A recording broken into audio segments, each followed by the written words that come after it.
મધ્યપ્રદેશ કુકરશી તાલુકાના પરપ્રાંતીય ઈસમને દેશી હાથ બનાવટની પિસ્તોલ સાથે પકડી પાડતી વડોદરા શહેર એસઓજી। મધ્યપ્રદેશ કુકરશી તાલુકાના પરપ્રાંતીય ઈસમને દેશી હાથ બનાવટની પિસ્તોલ સાથે પકડી પાડતી વડોદરા શહેર એસઓજી।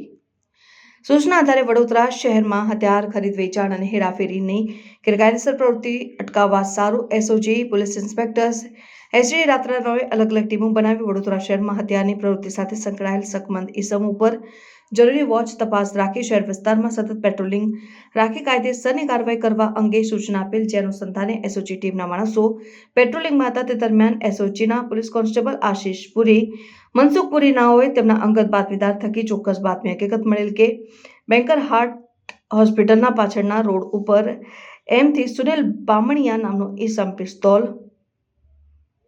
લઈને કોઈને આપવા આવનાર છે, જે બાતમી હકીકતના આધારે police sub inspector AR Rabari તથા સ્ટાફના માણસો બાતમી હકીકતવાળા ઈસમની વોચ તપાસ કરી બેંકર્સ હોસ્પિટલના પાછળના ભાગેથી કોર્ડન કરી એમપીના સુનિલ નબા બામણિયા નામના ઈસમને દેશી હાથ બનાવટની પિસ્તોલ કિંમત ₹50,000 સાથે પકડી પાડી કાયદેસરની કાર્યવાહી કરવામાં આવેલ।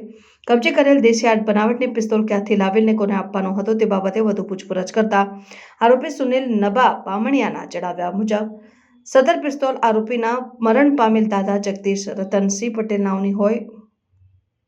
પિસ્તોલ મારી નામના ઈસમને જેના પૂરા નામ સરનામા કે મોબાઈલ નંબરની ખબર નથી, જે વડોદરાને આપવા સારું હોવાનું જણાવેલ। આમ જાહેરમાંથી ગેરકાયદેસર વગર લાયસન્સે ફાયર આર્મ્સ દેશી હાથ બનાવટની અનલોડ હાલતની પિસ્તોલ કિંમત ₹50,000 અને મુદ્દામાલ મળી કુલ કિંમત ₹60,000 સાથે પકડાઈ જઈ વડોદરા શહેર નાઓના હથિયાર સંબંધિત પોલીસ કમિશનર સાહેબ જાહેરનામાનો ભંગ કરેલ હોય, જેથી આરોપી વિરુદ્ધમાં અકોટા પોલીસ સ્ટેશન ખાતે આર્મ્સ એક્ટ સને 1959ની કલમ 25(b)(1) મુજબ કાયદેસરની કાર્યવાહી આગળ કરવામાં આવેલ છે। પકડાયેલ તથા નહીં પકડાયેલ આરોપીમાં સુનિલ નવા બામણિયા વોન્ટેડ ઈસમમાં મારી નામના ઈસમ કે જેને સરનામા અને મોબાઈલ નંબરની ખબર નથી।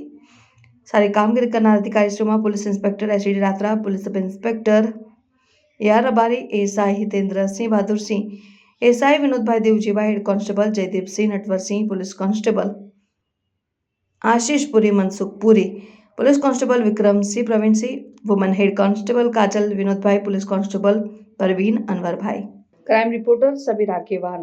સમાચારોની અવનવી અપડેટ્સ માટે જોતા રહો સેક્યુલર ગુજરાત ન્યૂઝ। સાથે સેક્યુલર ગુજરાત ન્યૂઝ ચેનલને લાઇક, શેર અને સબસ્ક્રાઇબ કરો અને બેલ આઇકોન દબાવીને સમાચારોની ઝડપી માહિતી મેળવો।